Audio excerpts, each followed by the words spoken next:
Everyone telling you to learn the OWASP top 10 and start hunting on HackerOne is setting you up to fail and waste 6 months finding absolutely nothing. Because here's what nobody tells you.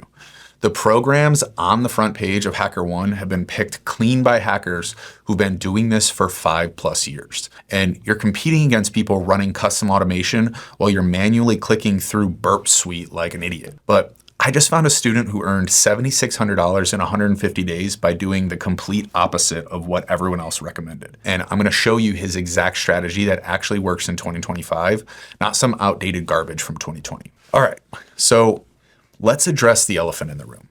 You're sitting there thinking, I can't compete, I'm too late. Everyone's already found all the bugs. And honestly, you're not completely wrong if you're doing what everyone else is doing. The traditional advice is spend 3 months learning OWASP, top 10, grind PortSwigger labs, then jump on HackerOne and start testing Facebook, Google, Twitter. Here's why that's stupid. Those programs have thousands of researchers testing them every single day. And the low-hanging fruit got picked in 2019. So here's what we're doing instead. And this comes from someone who actually documented their entire journey. This guy was enrolled in university and had a full-time job and still managed to earn $76.50 in 150 days, averaging about 5.2 hours per day. His strategy was completely different from the traditional approach, and it's what actually works right now. In 2025, first thing he did was ignore public bug bounty programs entirely for the first 2 months. Instead, he focused exclusively on VDPs, which are vulnerability disclosure programs.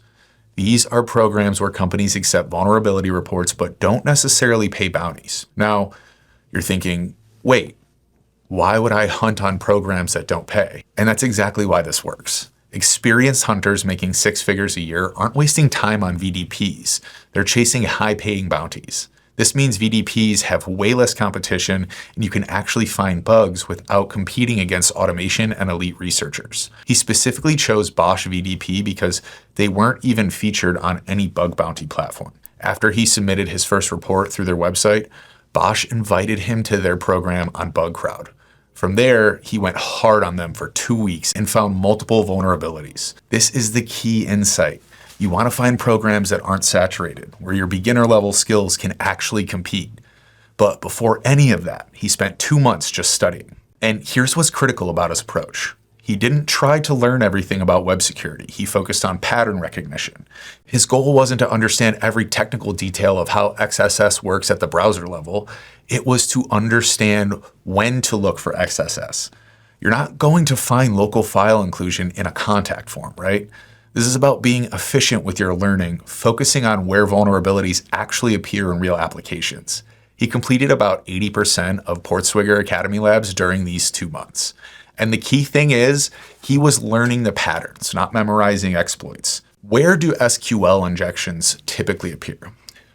What kind of input fields are prone to XSS? What application features might have IDOR vulnerabilities? This pattern-based thinking is what separates people who find bugs from people who just know theory. After those initial 2 months of pure learning, he started hunting. But here's the part everyone gets wrong. He didn't hunt on 5 different programs simultaneously. He picked one target and went deep on it for 2 weeks straight. This is critical because understanding one application deeply is way more valuable than surface-level testing on 10 applications. When you spend 2 weeks on one target, you start understanding the business logic. You identify the interesting features. You map out the entire attack surface, and you can spot vulnerabilities that quick automated scans miss. His daily routine was simple. 2 hours of studying something he found on his target that he wasn't familiar with or something that interested him. Then 2 to 3 hours of active bug hunting on that same target. This is the routine that got him to $7,650 in 5 months.